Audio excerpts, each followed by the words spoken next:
Salut les gamers, c'est Vincent. Et Yannick. Aujourd'hui, on vous présente un jeu qui s'appelle Wingspan. Bien. Donc, oui, Wingspan est un jeu de 1 à 5 joueurs pour une durée de 90 minutes édité par Matagot.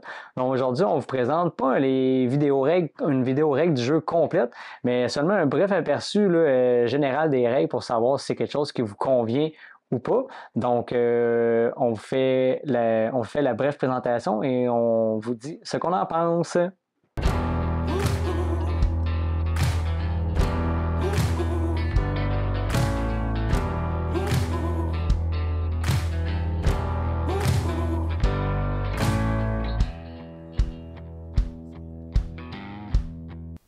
Au niveau de la vidéo règle, on vous l'a dit, c'est pas une vidéo règle exhaustive, c'est juste un bref aperçu de comment fonctionne Wingspan.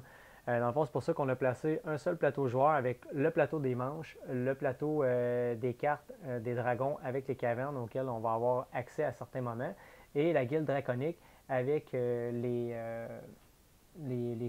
conditions en fait là, auxquelles on va pouvoir avoir accès lorsqu'on va avoir fait un certain parcours au niveau de la guilde. Donc, au niveau des actions de Wingspan, on a trois actions principales qu'on peut faire. La première, c'est d'excaver. Donc, excaver, ça permet de placer des cartes grottes. En fait, je vous donne un exemple comme celle-ci, qui vous permet en fait de la placer dans votre tableau. La première colonne qui est ici, dans le fond, en fait, les cavernes sont déjà préinstallées, entre guillemets, ce qui permet de pouvoir passer à la seconde action qui est d'attirer des dragons pour la première colonne. Mais c'est exemple, après ça, vous voulez aller sur une autre colonne, vous allez devoir poser des cavernes avant de pouvoir attirer un dragon. Et plus qu'on progresse dans l'avancée du tableau, il va y avoir des coûts qui vont être rajoutés, qui vont coûter de plus en plus cher, là, qui vont être payés avec des œufs. Donc, pour l'action d'excaver, on s'est indiqué dans le fond sur votre plateau joueur de payer un sou. C'est les sous du jeu. En fait, là, les sous, c'est ça qui vous permet en fait de faire des actions. Donc, plus que tu as de sous en ta possession, plus que tu peux faire d'actions. Le reste à côté, c'est des ressources qui vous permettent de payer des cartes dragons. Fait que dans le fond, pour excaver, on paye un sou et en fait, on peut ensuite mettre une caverne. Donc, les cavernes, quand on les pose, te donnent un effet en fait immédiat, soit de ressources, d'œufs ou qui te permet en fait d'avancer dans le jeu. En fait, les œufs te permettent, oui, de faire des points de victoire à la fin de la partie, mais ça te permet aussi de les dépenser pour pouvoir justement explorer dans les cavernes que je vais vous expliquer tantôt c'est quoi l'action d'explorer. Donc ça, c'est pour excaver, on paye le coût et on met une caverne.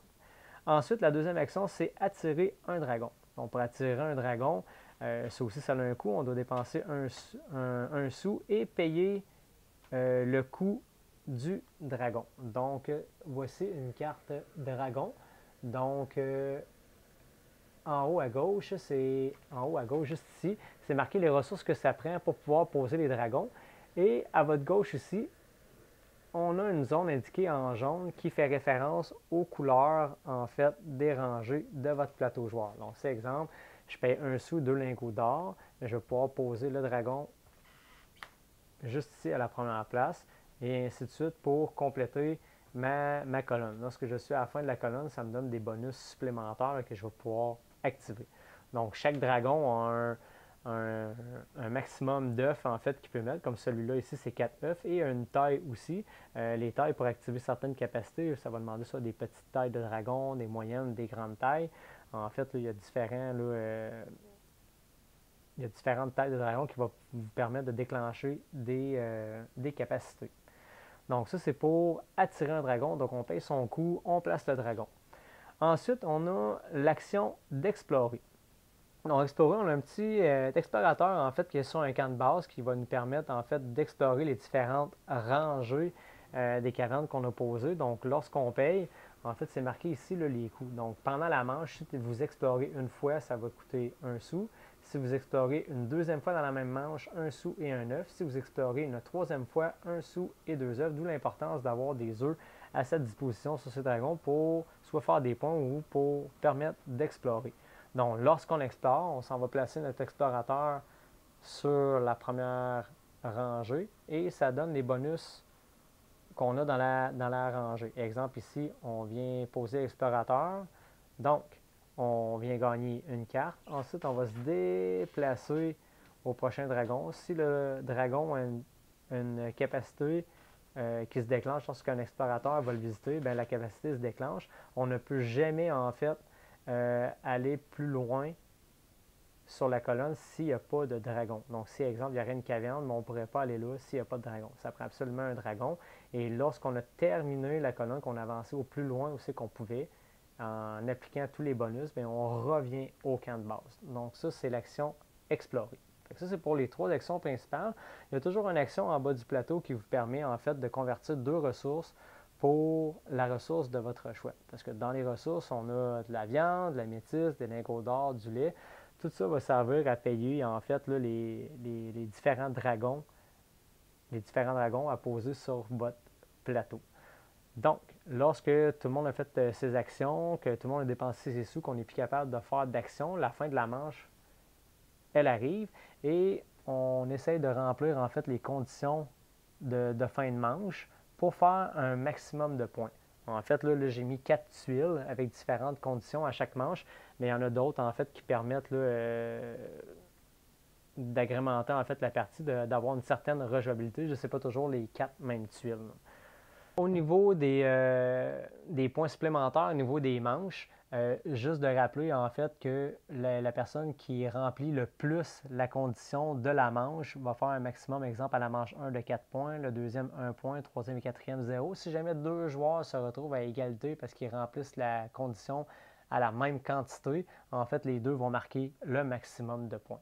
Je n'ai pas parlé non plus de la guilde draconique. En fait, la drille draconique, lorsque vous êtes en mesure d'avancer sur la piste, vous avancez votre bouclier.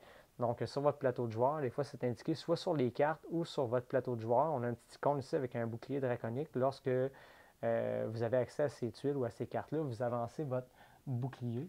À chaque fois que vous avancez à votre bouclier, ça vous donne un bonus. Donc, ici, on a un bonus d'œufs, de viande, et on avance jusqu'à temps qu'on arrive ici. Donc, au milieu du plateau, ça nous rouvre, en fait, les portes pour différentes actions dans la guilde. En fait, ça, c'est un plateau parmi 4 qu'on a dans la boîte de base, donc qui donne différents bonus. Donc, lorsque vous atteignez cette case-là, vous pouvez prendre un cube de votre couleur et le placer sur la case de votre choix. On s'entend que s'il y a une case et il y a déjà quelqu'un d'occupé, vous ne pouvez pas la prendre. Mais s'il y a 2 cases, vous pouvez l'utiliser s'il y a une case de vide. Sinon, s'il n'y a pas de limite, bien, vous pouvez remettre des cubes si vous voulez. Donc, vous mettez un cube de votre couleur, vous appliquez le bonus et vous poursuivez votre chemin. Lorsque vous recommencez au début de la guilde, vous pouvez continuer à refaire un tour et avoir un autre bonus. Donc, on met des cavernes, on met des dragons, on essaie de faire un maximum de points, on gère ses ressources pour essayer d'arriver à faire un maximum de points.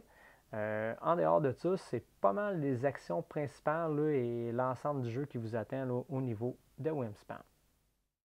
J'ai oublié de mentionner, au niveau des œufs, en fait, là, on vous avait dit que sur les cartes dragons, il y avait des emplacements en fait pour les œufs. Si exemple je prends ce dragon-là, vous pouvez mettre un maximum de 4 œufs. Non seulement vous pouvez mettre des œufs sur les dragons, mais vous avez aussi sur votre tableau personnel un emplacement où vous pouvez stocker 2 œufs qui vous permettent de les utiliser pour payer des actions, soit pour explorer ou d'autres actions pour faire des points bonus.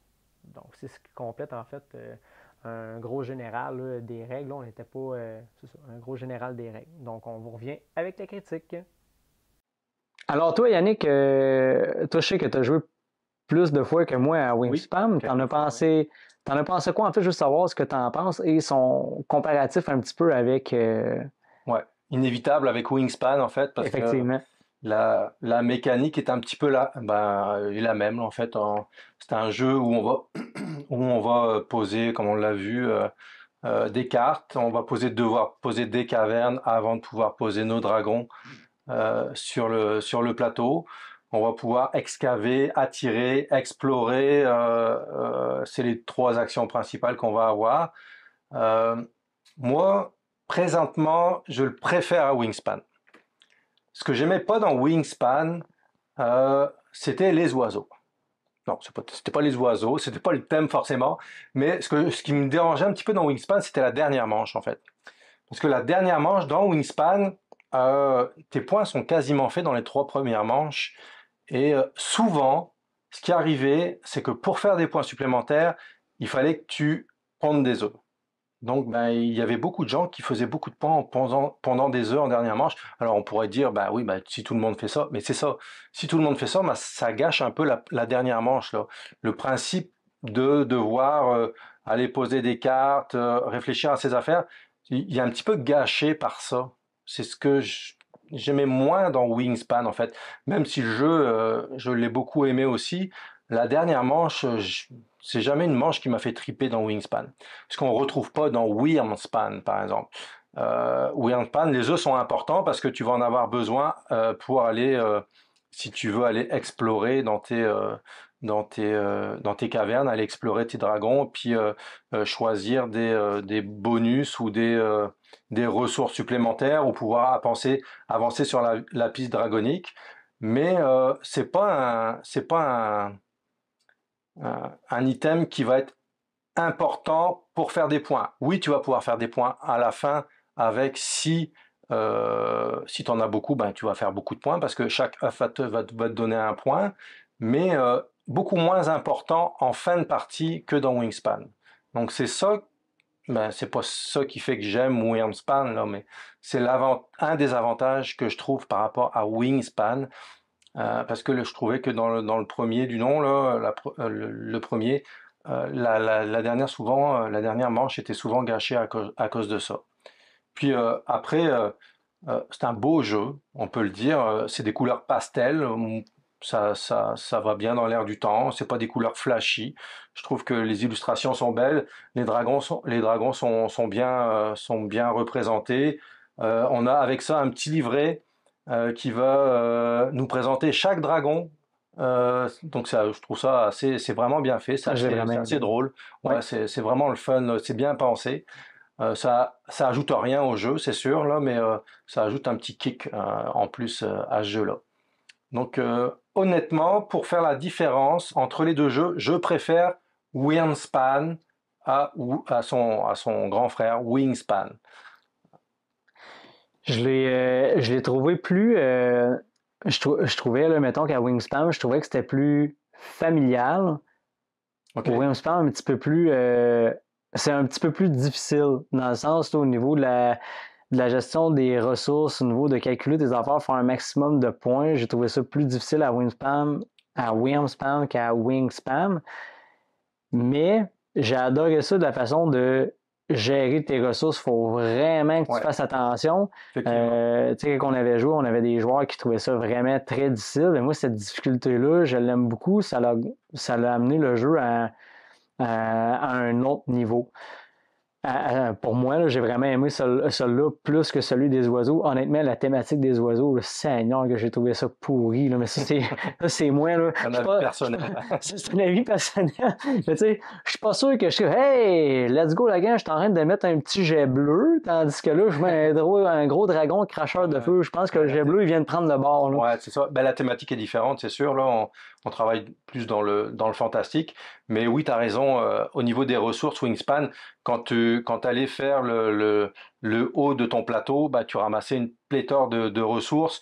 Tandis qu'à Wingspan, c'est plus délicat. Plus Il faut restreint. penser plus à ses affaires pour pouvoir aller chercher ses ressources. Effectivement, ben j'ai aimé. Il y en a des joueurs qui aimeront pas parce que peut-être qu'ils vont trouver qu'ils ont moins de latitude. Moi, j'ai Ouais, aimé ça parce que ça m'a demandé plus de plus de réflexion, plus de calcul au niveau de mes affaires. On s'entend, là. Tu sais, quelqu'un là, qui a beaucoup là, d'analyse, ça risque d'être longtemps. Là.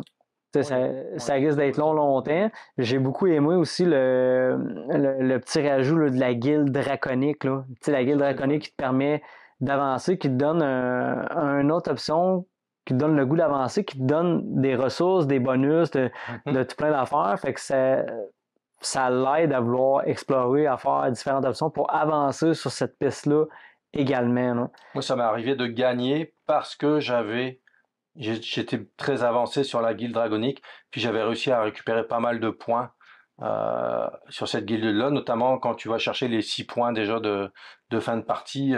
C'est déjà 6 points. 6 points, c'est quand même important là, dans ce jeu-là. Mm. Donc, Ce que j'ai trouvé aussi, ben, je pense que c'est un peu la même chose pour les deux jeux. Tu sais, souvent, à chaque round, tu as comme une condition d'aller chercher des points de victoire supplémentaires. Et il y en a qui vont aimer, d'autres moins, parce que je trouve que ça l'oriente, en fait, le jeu vers une certaine façon. J'aime mieux avoir beaucoup de latitude de m'en aller où je veux plutôt que d'avoir une direction X tranchée pour essayer de faire le maximum de points. Mais tu sais, ça c'est moi, là. J'aime plus avoir de la latitude que d'être conduit. ouais. Il y en a qui vont aimer ça, ça va leur donner une ligne de jeu, puis c'est bien correct comme ça. Moi, de ce côté-là, moi, j'ai moins aimé ça. Mais tu sais, en dehors de ça, le jeu, il est très bien, graphiquement, c'est très bien. Tu sais, honnêtement, Mataga, si tu as Wingspan ou Wingspan, j'ai de la misère à le prononcer, désolé aux auditeurs, là, je suis en train de me fouler la langue en disant le jeu à chaque fois. Mais tu sais, la boîte de jeu, super belle production, le matériel, les règles, je pense que je ne pense pas qu'on se perd dans un livre de règles, je pense que c'est très clair ce que tu as à faire, Oui. c'est très bien indiqué pour les deux versions, mais encore là, je pense que c'est une question de goût. Pour moi, tu sais, qui aime le jeu comme avec plus de réflexion, c'est plus serré au niveau des ressources, de la gestion de ressources, de cartes.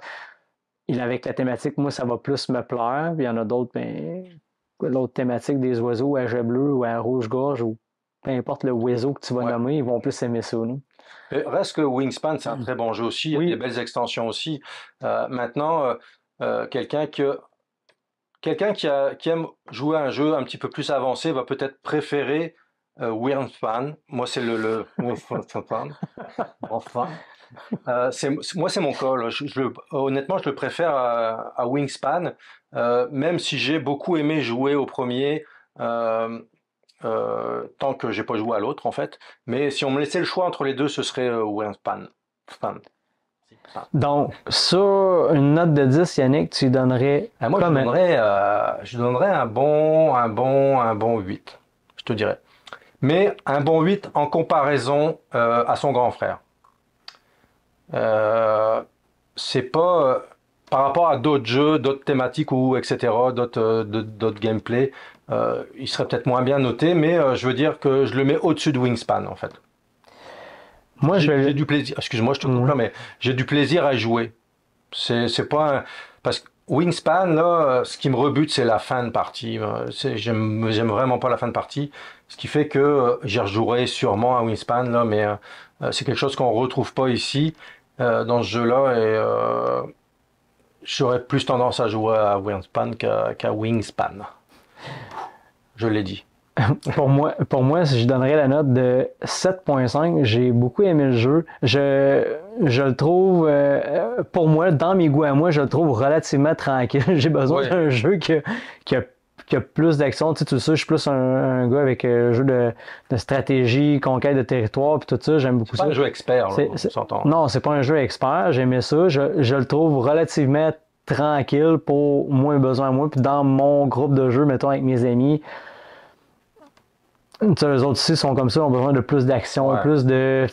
Mais tu sais, pour les mécaniques de jeu, la production, c'est vraiment un super jeu. Moi, c'est quand même un jeu que je recommande. T'sais, encore là, la critique, c'est vraiment des goûts personnels. Mais j'y donnerais la note de 7.5 sur 10. Donc, on aimerait savoir ce que vous en pensez, en fait, de la nouvelle version, en fait, de Wingspan, mais avec les dragons. On aimerait ça savoir votre avis, ce que vous en pensez, laquelle version vous préférez. Si vous avez aimé la vidéo, on vous invite à vous abonner à la chaîne, de mettre un pouce pour nous encourager et on vous dit à la prochaine, la gang. Ciao! Salut.